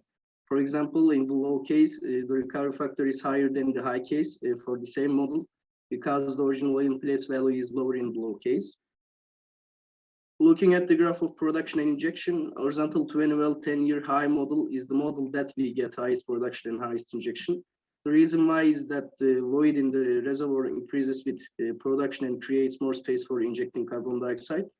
In other words, horizontal 20 well 10-year high model is the best model in terms of production and injection volumes, and also horizontal well types is the best option for production and injection. And here is another part of our project, which is economic analysis. This chapter examines the methods used to review the project's economic analysis. Economy is one of the significant pillars of sustainability. No one buys your project if it's not economic, no matter how green it is. First, we will talk about capital investment. Investment is defined as the placement of money in material and financial resources in economic activities in order to gain or grow profit. The capital investment in this project includes the drilling and completion, well surface equipment, pipeline, well general construction expenses, and liquid and gas handling facilities. Secondly, operating costs are present expenses other than improvement cost for the well after starting production. These expenses consist of producer injector well conversion, operating costs regarding well, additional cost due to oil production per STB, additional cost due to gas production per MCF, additional cost due to carbon dioxide injection per ton. After all capital and operating expenses, money flow is affected by other economic parameters, royalty, federal tax rate, tax credit, working interest, inflation rate, oil and gas price, depreciation and depletion are other important parameters that affect the economic dimension of the project. After all these parameters, we use different economic indicators to decide whether the investment is economically rational or not. I will summarize all the important economic terms with these indicators. Net present value, rate of return, profit to investment ratio, discounted profitability index, and payout time. Sensitivity analysis is used to evaluate the project's economic performance in reaction to change in the input data space case estimates. We choose low, medium, high sensitivity indexes to examine the project sensitivity to capex, opex, and oil price. After 10 years of production, operations will continue with the injection of carbon dioxide into the reservoir, while there will not be revenues obtained from the sale of oil and gas. A type of economic benefit was considered for the sequestered volume of carbon dioxide in the tax credit is selected as $50 per ton of carbon dioxide sequestered. 10% of interest rate was considered for NPV analysis of tax credit, and 2% of inflation rate was applied to the calculated NPV. It will be a credit to be used in the upcoming projects of the owner company. After all calculation of sensitivities and determining low and high capex, opex, oil price values, lowest and highest profit scenarios are also created. The lowest profit scenario involves around the lowest oil price. That is the only revenue of the project, highest capex and highest opex that are expenses of the project. The highest profit scenario involves around the highest oil price and lowest expenses to see the highest possible revenue under the best circumstance.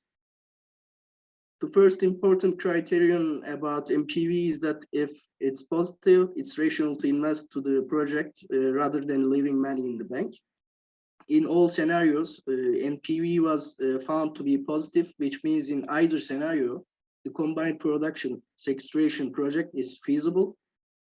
Rate of return values of all scenarios are favorable for investment. $18 of profit per $1 of investment, $16 of discounted profit per $1 of investment, and all scenarios pay themselves in the first quarter of the project. The most striking and most unpredictable part of this analysis is that the carbon dioxide credits are close to the project NPVs. If countries provide adequate incentives, trapping carbon dioxide in oil depleted reservoirs may not be an economic burden for companies, but rather than gain. Sensitivity analysis were expressed with tornado charts. Scenarios are analyzed in terms of sensitivity to capital expenses, operating expenses, and oil price. In all scenarios, it was seen that the parameter that the project NPV was most sensitive towards the oil price. This is a reasonable result since the oil price affects the revenues, and revenues are the most dominant item in the cash flow when compared to other costs in the project. To minimize uncertainty, the best and worst case scenarios should also be created, and the decision-making process should be made as easy as possible. A best case scenario and worst case scenario were constructed for all 24 scenarios. Even in the worst case scenario, we can get $2.1 profit per dollar investment. There is a profit and the risks are low.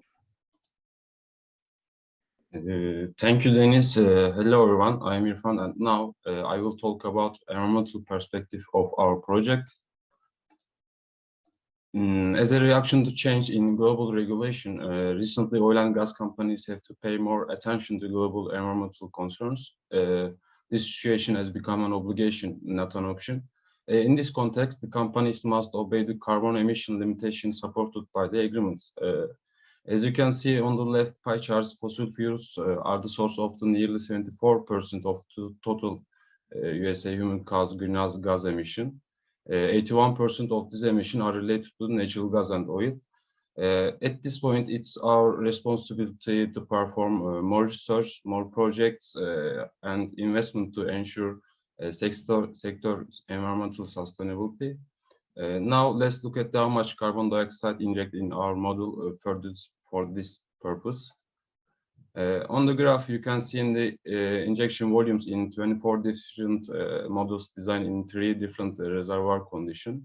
The model with 20 horizontal wells with 10 years of production and injection models have high production volumes, or also have high carbon dioxide sequestration volumes.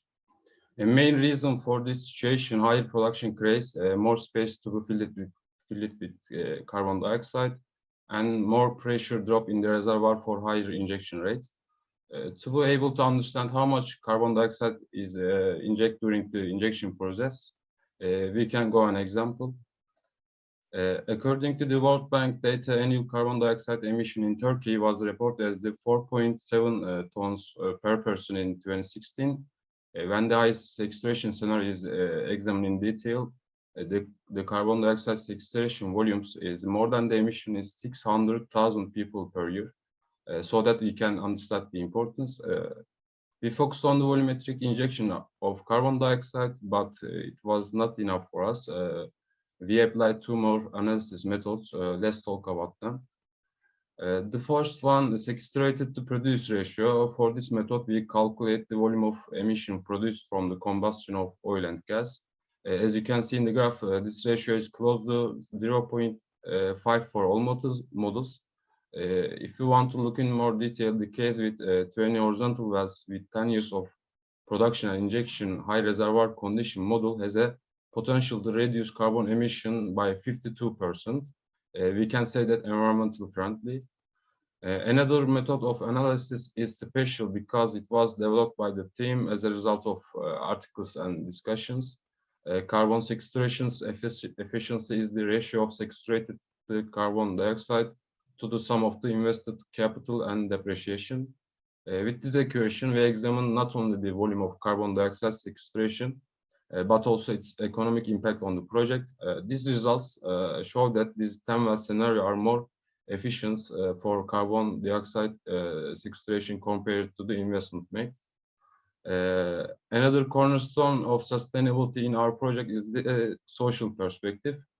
The petroleum natural gas industry is an important drive mechanism of economic activities around the world.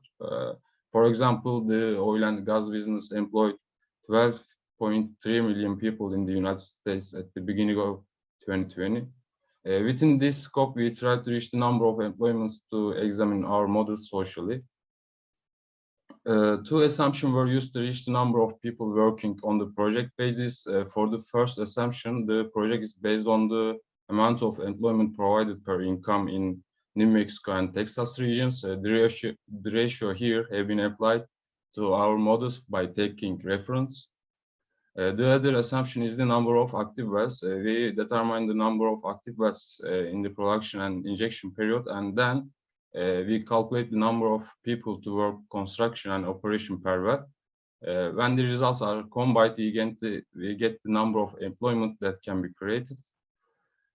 When the examine two assumption applied to social perspective in this section, we see that the case with 20 horizontal wells with 10 years of production high reservoir condition model is the best. To give you an example, the number of academic personnel at Istanbul Technical University is 2,174. In our best case scenario, the number of employments is almost 5 times that of the situation. In a conclusion, our aim is to observe the most suitable scenario for the production and carbon sequestration process during the 20-year project life. Obtained results can be listed as follows. Horizontal wells in general perform better than the vertical wells in terms of injection production performance. Project net present value is most sensitive to the uncertainty in oil price because the oil price is dominant factor for economic calculation. The next point, while decreasing emission from an oil and gas production, the carbon dioxide tax credit can also be gained for the companies. The case with 20 horizontal wells with 10 years of production injection is recommended as the most sustainable scenario, considering economic, social, and environmental aspects. Thank you for listening. First of all, we are happy to be here with my teammate. We would like to thank to our advisor, Emre Artun, because he always supported us during the process. Thank you for listening again. Thank you, thank you, thank you. Eser?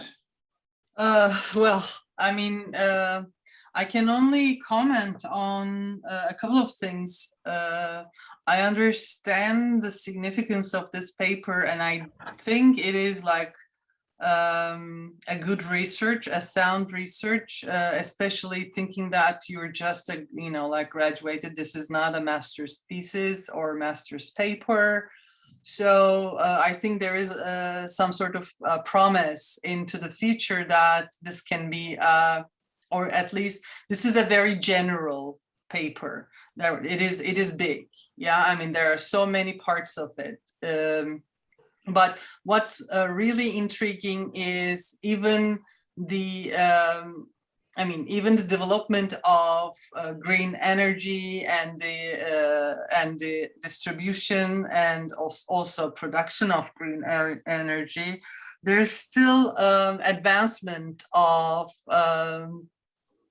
producing oil, fossil fuel energy. Yeah, I mean, there's still research and development, and okay, of course that there will be, but the idea of vertical versus horizontal is interesting because probably it is, but I'm not sure how much damage the kind of the horizontal wells will do as opposed to vertical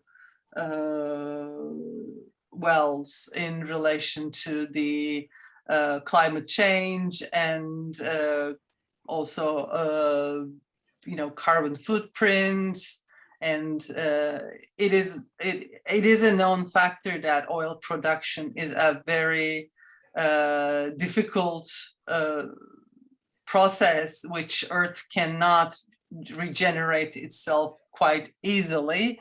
I think you can just look at that aspect a little bit. But one thing for sure is if you want to keep on in this path of the academy and presentations, which you should, because I think you have a good feeling or a good skills around it. It's okay to read from the script. It's okay to have a written script, which is not that you're reading as if you're reading somebody else's paper, you're reading your paper. It's okay, but if you're going to read it, you need to read it a little bit slower. Especially the first presenter, you read it so fast that I couldn't catch what you're saying. And your presentation, your plates, your slides are okay. I mean, that can be a little bit more engaged to the audience, but I really needed to really concentrate. Of course, I'm going to concentrate, but it was too fast to be able to detected the important parts for a general audience. I had to pay more attention because I'm the respondent, but not everybody is. So you need to get your message across at all times. It's okay not to tell everything. Tell something about your paper, your research, but tell it well, so that the person who's listening would come back to you and ask the rest of it, rather than telling it all and being understood none. You know what I mean? That's, my feedback. And if you need my help in presenting and how to focus and how to speak about it, I'm here to help you. Thank you so much. Okay, thank you, Eser. Well, as the undergraduate students, you were really very successful in researching. You apparently did a lot of jobs. So I congratulate you guys and also Emre Hoca for supervising this project, definitely. But I totally agree with Eser, especially Deniz is speaking very, very fast. You are the fastest speaking person I've ever listened. We really had very difficulties in catching what you're saying up. So please, slowly, don't hurry. And I know that you spoke very fast because you had a lot of material. You'd better not to put that much of material in it. You mentioned a lot about the economic analyses. We don't need in such a paper that much of analyses. And, you know, we usually use one slide per 1 minute. So if you're going to be talking 15 minutes, 15 and at most 20 slides would be enough. And so I suggest you for the next time, maybe, to cut a lot of slides and make summary of all economic analyses and etc. And maybe one last thing is, you know, the sequestration method is actually the CCS method. That is the carbon capture and storage. So you have a facility, it is emitting some carbon dioxide. You are taking that carbon dioxide and depositing, sending back into the reservoir, and especially if it is a depleted one, and you are saving it there. It is okay, but we are not using CCS technology at the moment. There is only some pilot facilities related with this technology, and commercially, it is commercially not available anywhere in the world. So maybe at the end of the slide, yes, this is a very good method. It helps a lot economically, environmentally, etc. But it also has some problems. And as you know, one of the major problems is possible leakage of natural gas as a result of earthquakes and cracks and jointings and etc.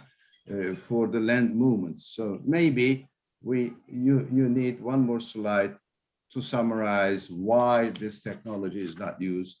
And, you know, I was also expecting you to put the first slide, what is CCS technology? And explain this very clearly. I think I know the technology, didn't have any difficulty, but I am sure that most of the people who are not expert on PNG issues had difficulty. What is this technology? You know, put one slide to explain in detail what this technology is, and at the end, one slide, why is this technology not using at the moment? What are the problems of this technology too? But thank you very much. It was a very good, we enjoyed listening you guys. I again congratulate you and Emre Hoca for your project. Thank you. Thank you, sir. Okay, I think this is the end of the first session. If anyone has any questions to the speakers, they are welcome to turn their microphone on and ask their questions or make any comments. We will be very happy to listen to them.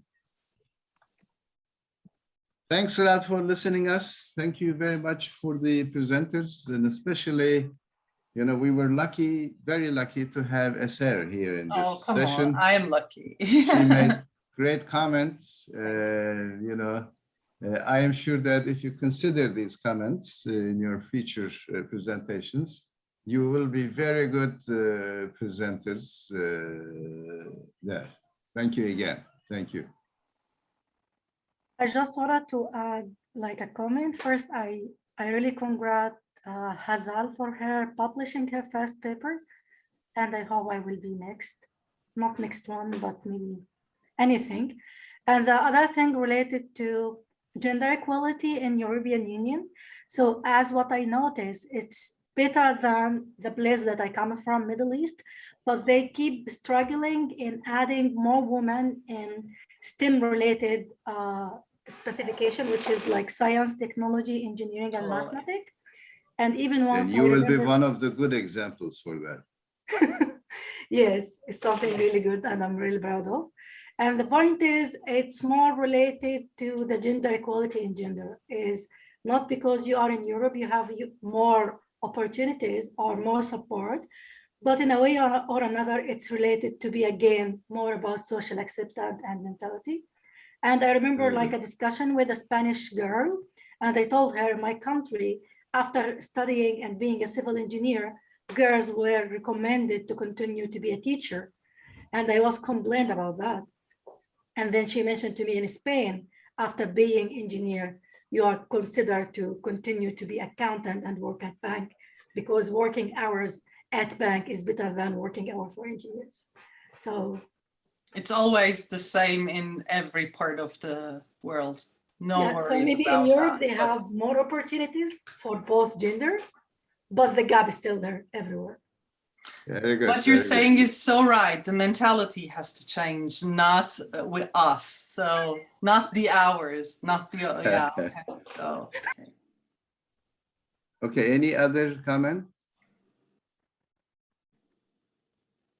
Okay, thank you again for all of you guys for listening us.